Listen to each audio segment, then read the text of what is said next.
बंदहु गुरुपद कंज कृपा सिंधु नर रूप हरि महामोहतम कुंज जासु वचन रवि कर निकर। श्री राम।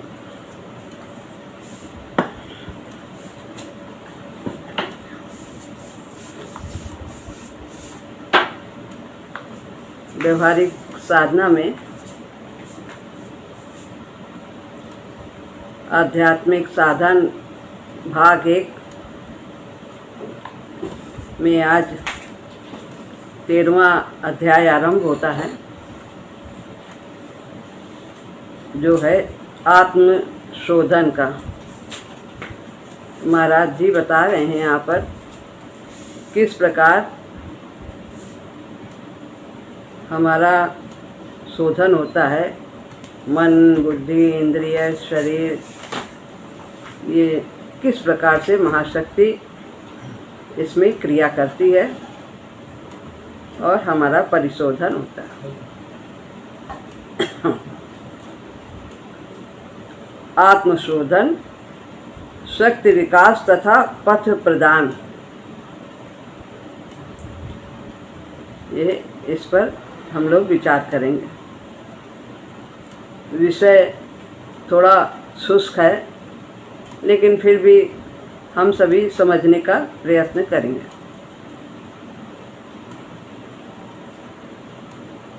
महाशक्ति अवतरित किस प्रकार से होती है और साधक में किस प्रकार क्रिया करती है, ये हम सब इस अध्याय में जानेंगे महाराज जी के द्वारा।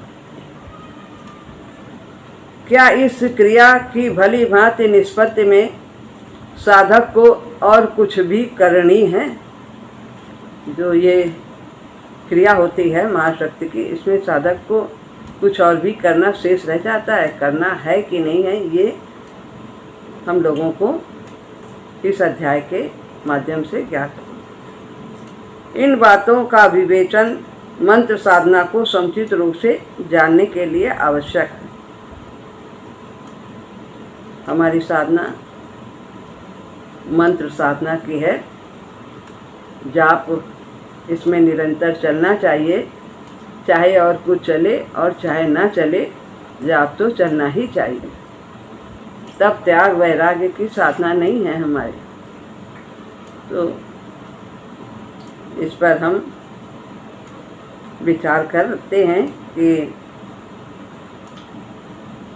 इन बातों का विवेचन मंत्र साधना को समुचित रूप से जानने के लिए आवश्यक है। क्या क्या जानना जरूरी है? कि महाशक्ति अवतरित किस प्रकार से होती है और साधक में किस प्रकार क्रिया करती है। इसके अलावा साधक को और कुछ करनी है या नहीं। मंत्र की प्राप्ति मात्र से पथ प्रदर्शक के संकल्प के प्रभाव से स्वरूप, पथ प्रदर्शक के संकल्प के प्रभाव स्वरूप महाशक्ति का साधक के सहस्रार्थ के साथ संबंध जुड़ जाता है। हम लोगों को जो शक्ति दी जाती है गुरु द्वारा, माध्यम कोई होता है, महाराज जी सूक्ष्म से अपनी शक्ति प्रदान करते हैं, तो वो सहस्रार्थ यानी यहाँ पर ऐसे हाथ रख के दी जाती है। तो जब वो हाथ रखते हैं हमारे सहस्रार्थ पे, तो हमारा गुरु का यानी महाशक्ति का, गुरु में महाशक्ति की धारा प्रवाहित है पूरी तरह से, तो वह संबंध हमारा महाशक्ति से जुड़ जाता है। जब सहस्रार्थ के माध्यम से हमें शक्ति प्रदान की जाती है, यानी दीक्षा दी जाती है। वैसे तो नाम जपने का प्रभाव होता ही है, चाहे दीक्षा लो चाहे ना लो, लेकिन जब हम दीक्षा ले लेते हैं तो हमारे अंदर विशेष गति से प्रकट होती है।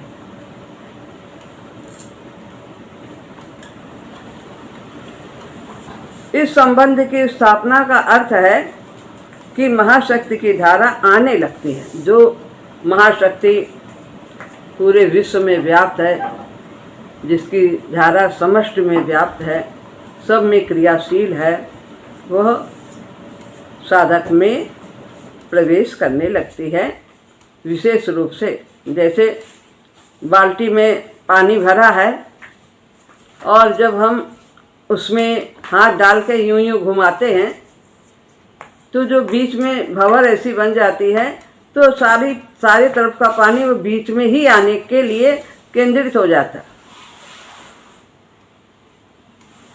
इसी तरह सब जो शक्ति वातावरण में व्याप्त है, ब्रह्मांड में व्याप्त है, वो सहस्रार के माध्यम से गुरु दीक्षा लेने के उपरांत हम में प्रवेश करने लगती है। यह धारा अति मंद होती है। बहुत साधक तो इसे प्रतीत ही नहीं कर पाते। आती है जरूर जब हमारा संबंध महाशक्ति से दीक्षा लेने के उपरांत विशेष रूप से जुड़ जाता है, तो उसकी धारा हम में आने लगती है। लेकिन कुछ लोग इसे प्रतीत करते हैं और कुछ को नहीं प्रतीत होती है।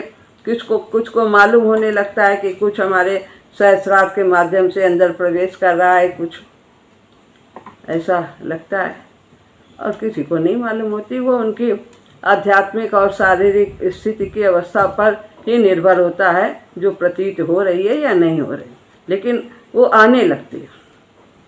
परंतु कोई तो स्पष्ट प्रतीत करते भी हैं, उन्हें मालूम भी होता है कि आपने हाथ रखा और हमें बहुत अच्छा लगा और हमें जैसे लगा कि कुछ हमारे अंदर जा रहा है, क्रिया होने लगी। सहस्रार्थ में गति होती है। यह गति क्यों प्रतीत होती है? अब प्रश्न है। महाराज जी कहते हैं कि हमारे मन में ये प्रश्न होता है। इस बात को समझाने के लिए हमें शक्ति के विषय में कुछ बातें जाननी होंगी। महाशक्ति विश्व की आदि कारण चैतन्य है। सारे विश्व का आदि कारण है। सभी का चैतन्य यानी उसी की शक्ति सब में व्याप्त है, उसी की चेतना सब में व्याप्त है आत्मा के रूप में। यह पहले ही कहा गया था। यही व्यक्ति में आत्मशक्ति के रूप में निवास करती है। जो महाशक्ति की जो धारा है वह हम में व्याप्त है। महाशक्ति का चैतन्य हमारे अंदर व्याप्त है और इसे हम आत्मशक्ति कहते हैं। शक्ति की अभिव्यक्ति प्रायः किन किन रूपों में होती है, यह जानने योग्य है। अभिव्यक्ति माने उसका प्रकटीकरण। हमारे अंदर जो शक्ति है, देखने की शक्ति है, सुनने की शक्ति है, बोलने की शक्ति है, चलने की, कार्य करने की, जो विभिन्न इंद्रियों में जो शक्तियां हैं, वो ये सब महाशक्ति की अभिव्यक्ति है। सारा संसार उसी की अभिव्यक्ति है। शक्ति की अभिव्यक्ति प्रायः किन किन रूपों में होती है, यह जानने योग्य। जैसे कि शक्ति पूरे वायुमंडल में व्याप्त है विद्युत के, लेकिन हम उसे कैसे जानेंगे कि ये शक्ति है कि नहीं है? बिजली की धारा तार में प्रवाहित हो रही है, लेकिन हम कैसे उसको प्रकट करते हैं? पंखे के माध्यम से देखते हैं, बल्ब के माध्यम से देखते हैं। इस तरह से अनेक यंत्र है विद्युत के, उन सब के माध्यम से हम उनके सगुण रूप को देखते हैं, उनकी अभिव्यक्ति को देखते हैं। शक्ति चैतन्य है, अतः चेतना की विविध प्रतीतियां इसकी अभिव्यक्ति हैं। ये चैतन्य है, चेतन है, तो इसकी विभिन्न प्रतीतियां को हम महसूस करते हैं। जो भी आँख कैसे देख रही, उसी की शक्ति से देख रही, वाणी कैसे बोल रही, कान कैसे सुन रहे, हाथ कैसे उठ रहा है, हमारे शरीर का संचालन कैसे हो रहा है, ये सब उसी शक्ति की अभिव्यक्ति है, उसी के द्वारा हो रहा। और जो विशेष अनुभूति है, विशेष अभिव्यक्ति है, जो विशेष लोग साधन करके काफ़ी आगे आध्यात्मिक की स्थिति में पहुंच गए हैं, तो उनको कुछ विशेष प्रकार की अनुभूतियाँ होती हैं जिनकी साधना उच्च स्तर पर है। वो चैतन्य प्रधान अनुभूतियाँ कही जाती हैं। क्या होता है उनको? शांति का भान होता है, आनंद का भान होता है, अपनी व्यापकता का भान होता है, दैवी शक्ति का भान होता है, आत्मस्फुरण इत्यादि शक्ति के असाधारण रूप से क्रियाशील होने पर प्रतीत होते हैं। जब शक्ति असाधारण रूप से, साधारण रूप से तो सभी में क्रिया कर रही है, सब कार्य कर रहे हैं, सभी व्यक्ति अपने अपने इंद्रियों के माध्यम से, शरीर के माध्यम से सब सामान्य कार्य कर रहे हैं, लेकिन जब शक्ति की असाधारण क्रिया होती है, विशेष क्रिया होती है साधना के द्वारा, तब उस स्थिति में इस प्रकार की अनुभूतियाँ होती हैं। बहुत शांति लगती है, अशांति कहीं प्रतीत ही नहीं होती, अभाव कहीं प्रतीत ही नहीं होता। आनंद की अवस्था में रहता है हर समय साधक, चाहे कोई भी स्थिति आए, अनुकूलता हो प्रतिकूलता हो, वो आनंद में रहता, उसकी चेतना आनंदमय कोष तक पहुंच जाती है। जैसे जब हम मकान में किसी में रहते हैं और उसके कई खंड हैं, और अगर हम निचले खंड में रहते हैं सबसे, तो वहाँ यदि बदबू है या खुशबू है तो हमें सबसे ज़्यादा वहाँ उस वातावरण का आभास होगा। लेकिन जैसे जैसे हम ऊपर के स्तर पर पहुँचते जाएंगे, 5वें खंड में पहुँच जाएंगे, तो हमें वो दुर्गंध या खुशबू हमें नहीं प्रतीत होगी। इसी तरह जब चेतना साधारण से असाधारण स्थिति पर पहुंचती है, असाधारण गति होती है उसकी, तो ये सब अनुभूतियाँ होती हैं। शांति का उसे भान होता है, आनंद का भान होता है, और उसे व्यापकता का भान होता है। मैं ही सब में हूँ, सब जगह मैं। फिर उसका जो सीमित दायरा है कि एक मैं केवल मैं ही हूँ और सब मुझसे अलग हैं, फिर वो देखता है कि सब में मेरी ही आत्मा है, मैं किसी से अलग नहीं हूँ, तो उसे अपनी व्यापकता का भान होता है और दैवी शक्ति का भान होता है। ये कार्य कैसे हो गया, इतना बड़ा कार्य कैसे हो गया, कुछ मैं तो किसी के लायक ही नहीं हूँ करने लायक, किसने करवाया? प्रभु की शक्ति नहीं करवाई, कोई दैवी शक्ति नहीं करवाया। ऐसी ऐसी घटना हो जाती है जीवन में कि सोच नहीं सकते कि ये कैसे चमत्कार हो गया, तो वह दैवी शक्ति का भान होता है। उसमें अपना अहंकार नहीं होता, कर ही नहीं सकता सामान्य व्यक्ति उस तरह का कार्य जैसे घटनाएं हो जाती। आत्मस्फुरण, हर समय आत्मा में प्रसन्नता रहती है, खिलापन रहता है, आनंद के सागर में हिलोरें लेता रहता है, लहरें उठती रहती हैं। इस प्रकार जब महाशक्ति विशेष रूप से क्रियाशील होती है किसी साधक में, तो उसे इस प्रकार की अनुभूति होती है। तो विशेष क्रियाशील होने के लिए महाशक्ति के हमें कुछ थोड़ा तो करना ही पड़ेगा, विशेष कुछ करना पड़ेगा, पुरुषार्थ करना होगा। जो गुरुदेव ने हमें मार्ग बताया उस पर हमें चलना होगा। मनुष्य जीवन का साफल्य इसी में है कि हम विकास की गति को तीव्र करें। इतने से नहीं होगा कि जैसे अपने आप सब चल रहा है, अभी तक हम विकास को प्राप्त हुए, जड़ वनस्पति पशु से मनुष्य में आए, इसमें तो कितना समय लग गया। तो मनुष्य में विवेकनी बुद्धि होती है, मन की प्रबलता होती है, तो इन सब बड़े बड़े यंत्र भगवान ने दिए हैं और बहुत जटिल यंत्र है। मस्तिष्क भी बहुत जटिल है, बहुत कुछ सोच सकता है, समझ सकता है। इतने अच्छे यंत्र को पा करके हमें विकास की गति को तीव्र करना है, पूर्णत्व को शीघ्र प्राप्त करना। वैसे तो सामान्य तथा अधो चैतन्य की प्रतीतियों का मूल स्रोत शक्ति ही है, इसमें संदेह नहीं। सामान्य रूप से भी जो कार्य हो रहा है सभी प्राणियों में, वो सब महाशक्ति के द्वारा हो रहा है। और जो निम्न प्राणी हैं उनमें भी वही महाशक्ति कार्य कर रही है।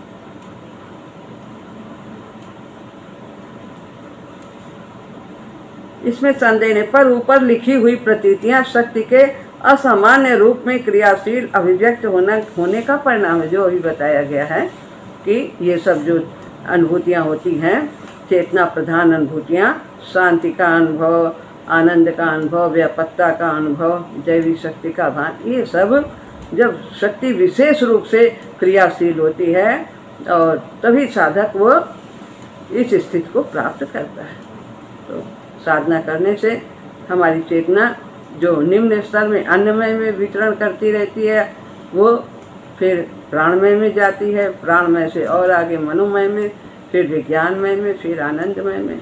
इस तरह हमें अपनी चैतन्य प्रधान अनुभूतियों का भान होता है जब हमारी विशेष स्थिति होती है।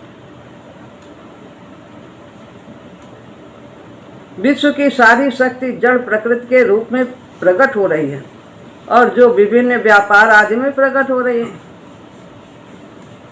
जो सारी शक्ति विश्व की है, संसार में सब तरह तरह अनेक रूपों में ये क्रिया हो रही है। सभी प्राणी अपनी अपनी क्रिया कर रहे हैं। किसकी द्वारा? उस शक्ति के द्वारा, महाशक्ति के द्वारा। शक्ति ही विद्युत, मैग्नेटिज्म यानी आकर्षण, ताप, प्रकाश, शब्द तथा गति के रूप में प्रकट हो रही है। कैसे प्रकट हो रही है? विद्युत, सब जगह विद्युत है। आकर्षण शक्ति है। आकर्षण शक्ति प्राणी मात्र में है। सभी एक दूसरों को आकर्षित करके ये सारी सृष्टि की रचना होती है।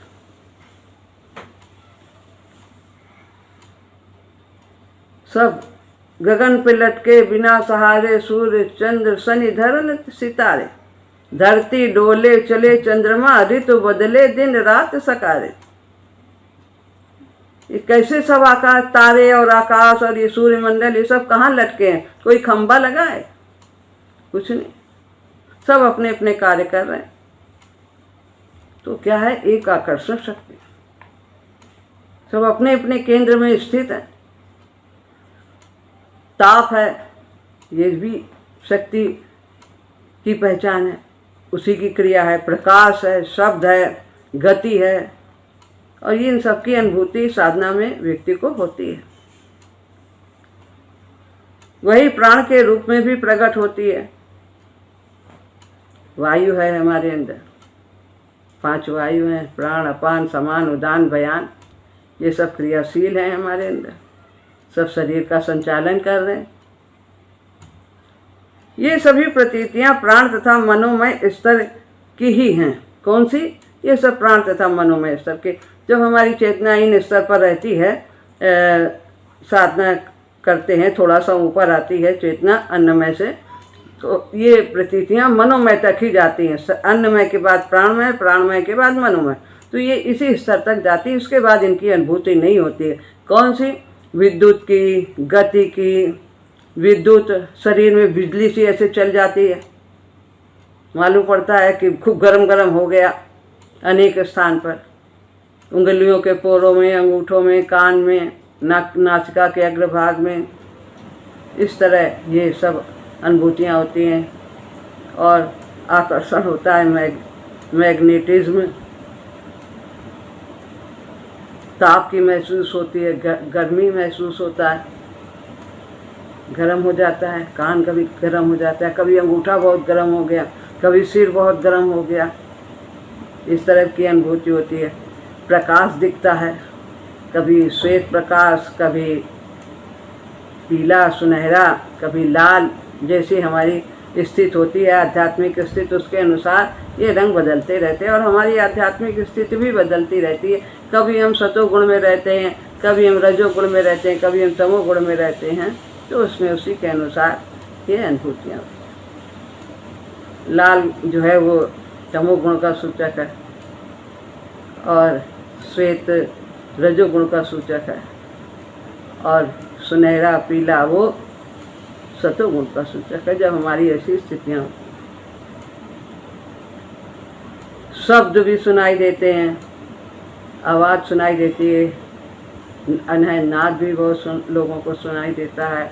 शब्द गुरु जी ने कुछ कहा, ऐसा शब्द कहा, कोई हमें गीता के पाठ सुनाई देते हैं, रामायण सुनाई देता है, भगवान के शब्द भी तो गुरु महात्मा के शब्द सुनाई देते हैं। बहुत सभी लोग को बहुत कुछ महाराज जी कह जाते हैं। तो और गति, ये सब मनोमय स्तर की अनुभूतियाँ हैं। गति होती है, जैसे चींटी का चलना, ऐसे लग रहा कि कहाँ पे चल रही है, ऐसे कुछ हो रही गति। ये सब सबको, ये सब जरूरी नहीं कि सबको सारी अनुभूतियाँ यही हों, ऐसा नहीं है। किसी को कुछ, किसी को कुछ, किसी को। ये सभी प्रतीतियाँ प्राण तथा मनोमय स्तर की ही हैं कि हमारी चेतना जब यहाँ विचरती है तब हमें इस प्रकार की अनुभूतियाँ होती हैं। चैतन्य प्रधान तो सबसे उच्च कोट की अनुभूति है, जो शांति, आनंद, व्यापकता, दैवी शक्ति का भान, आत्मस्फुरण, ये सब, ये चैतन्य प्रधान, ये सबको होनी चाहिए। ये वाली चाहे हो चाहे ना हो, विद्युत, गति, शब्द, प्रकाश आदि, लेकिन चैतन्य प्रधान अनुभूतियाँ सबको होनी चाहिए। ये स्थिति सबको यहाँ तक पहुँचना है हमारी साधना में। ये शांति का अनुभव होना चाहिए, आनंद का अनुभव, व्यापकता, सब में हम हैं, सब में मेरी आत्मा।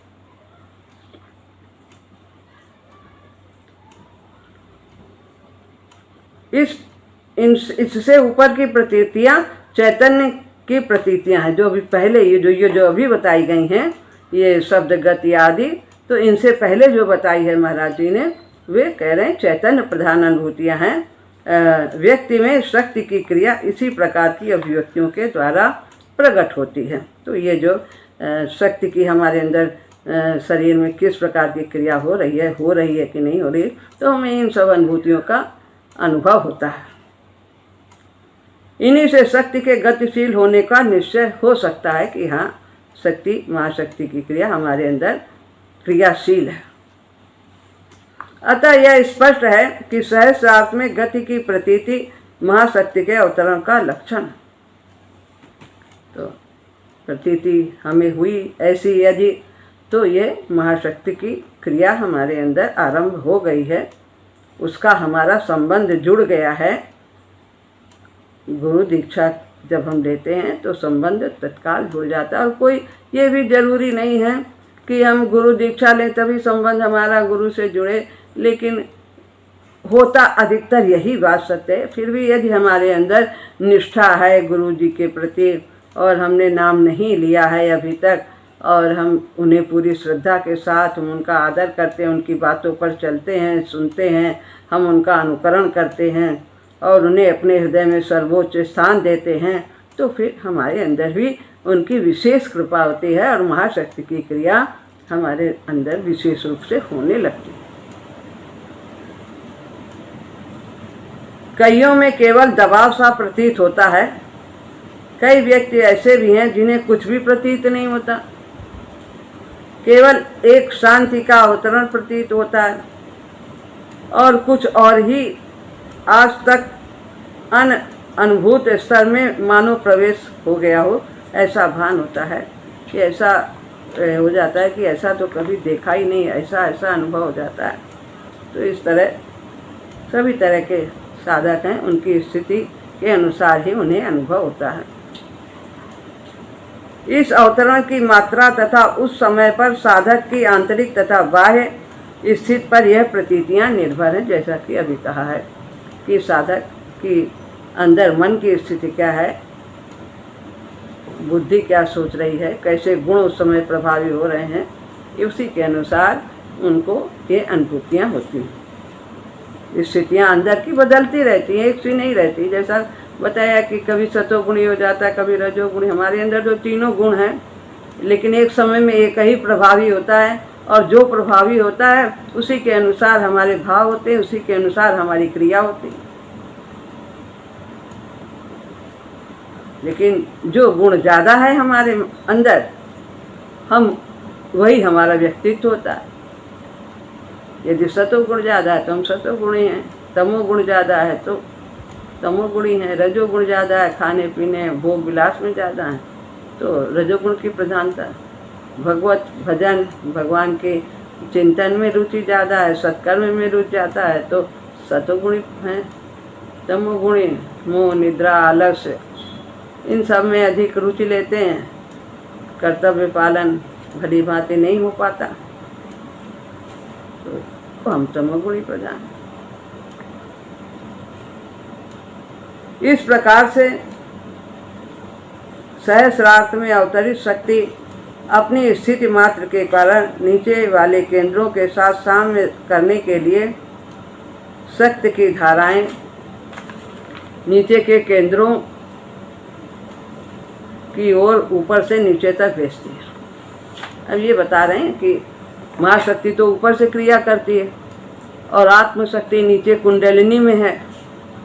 तो महाशक्ति अपनी धारा को, जो धारा है वो विभिन्न केंद्रों के माध्यम से, केंद्र 7 हैं, इनके माध्यम से, जैसे ये सहस्रार्थ है, आज्ञा चक्र है और कंठ चक्र है, इसे विशुद्ध चक्र कहते हैं, अनहद चक्र है, फिर मणिपूरक है, फिर नाभि के पास और नाभि से नीचे स्वाधिष्ठान है और गुदा द्वार जो है वो मूलाधार है। तो वो महाशक्ति की क्रिया ऊपर से हमारे शरीर में प्रवेश करती है, विभिन्न केंद्रों का शोधन करती है और वहाँ पर भी स्पंदन होते हैं, क्रियाएं होती हैं। नीचे के केंद्रों को ऊपर से नीचे भेजती है। उनके विभिन्न केंद्रों में पहुँचने पर नीचे के केंद्र गतिशील होते हैं। महाशक्ति अपनी क्रिया करती भेजती है तो वो उसमें भी क्रिया होती है, गति होती है, उनका शोधन होता है, उनमें भी स्पंदनों के द्वारा शोधन होता है और उनके विभिन्न केंद्रों में पहुंचने पर नीचे के केंद्र गतिशील होते हैं और वो प्रति उत्तर में अपने केंद्र से शक्ति की धाराएं सहस्रार्थ की ओर भेजते हैं। तो ये क्रिया होती रहती है। ऊपर से धारा नीचे, और नीचे पहले अवरोहण होता है और फिर आरोहण होता है। पहले ऊपर से धारा नीचे जाती है और फिर वो विभिन्न केंद्रों में होती हुई फिर वो नीचे से फिर ऊपर की ओर आती है। और जब अधिक समय तक साधना करते हैं तो ये क्रिया निरंतर चलती रहती है, कब तक? जब तक हम पूर्णत्व को प्राप्त नहीं कर लेते। ये निरंतर शोधन होता रहता है और हम साधना करते जाते हैं, जिसके फल स्वरूप साम्य हो जाता है। ऊपर से वो नीचे आती, नीचे से ऊपर आती, तो साम्य बना रहता है। कोई भी इसमें विघ्न नहीं पड़ती है साधन में।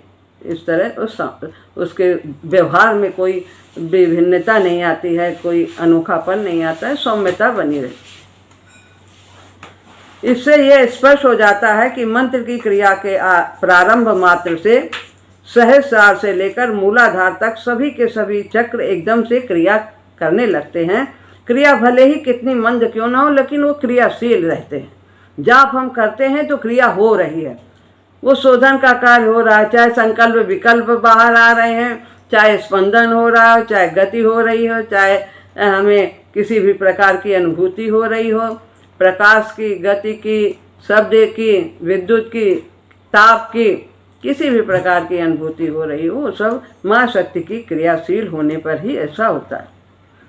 तो ये नहीं समझना है कि कुछ हो नहीं रहा, कुछ हो रहा है। यदि हम जाप कर रहे हैं तो निश्चित रूप से वो क्रियाशील है, विशेष रूप से क्रियाशील है। वैसे तो सभी में क्रिया कर रही है, लेकिन साधक में मंत्र जाप जब होता है तो उसकी गति विशेष तीव्र हो जाती है महाशक्ति की। इस प्रकार से शक्ति साम्य होने पर शक्ति की नूतन प्रवाह सहस्रार्थ में प्रवेश करता है और फिर सारी क्रिया दोहराई जाती है। इसी प्रकार से अवरोहण और आरोहण होता रहता है। प्रत्येक प्रवाह के अवतरण स्वरूप सभी चक्रों में गति वृद्धि होनी स्वाभाविक है। पहले वो धीरे धीरे क्रिया होती है, कम मालूम होता है, फिर वो जैसे जैसे हम साधना आगे हम बढ़ते हैं, साधना हमारी बढ़ती है, वैसे वैसे ये गति तीव्र होने लगती है। किसी किसी में तो इतनी ज़्यादा हो जाती है कि उसका प्रवाह सहन करना कठिन हो जाता है। ऐसी स्थिति भी कभी कभी हो जाती है। और हमारे महाराज जी का तो उदाहरण सभी को मालूम है कि वो कितना वेग था शक्ति का कि वो सहन करने में उन्हें बहुत तकलीफ हो रही थी, शरीर सहन नहीं कर पा रहा। ऐसे साधक की भी स्थिति हो जाती है, समय समय पर ऐसा हो जाता है। तो इस प्रकार यहाँ पर यह अभी हम यहाँ विराम देते हैं, और ये चैप्टर काफ़ी बड़ा है तो ये कई दिन चलेगा, और फिर इसे कल फिर हम इसे समझेंगे। राम राम।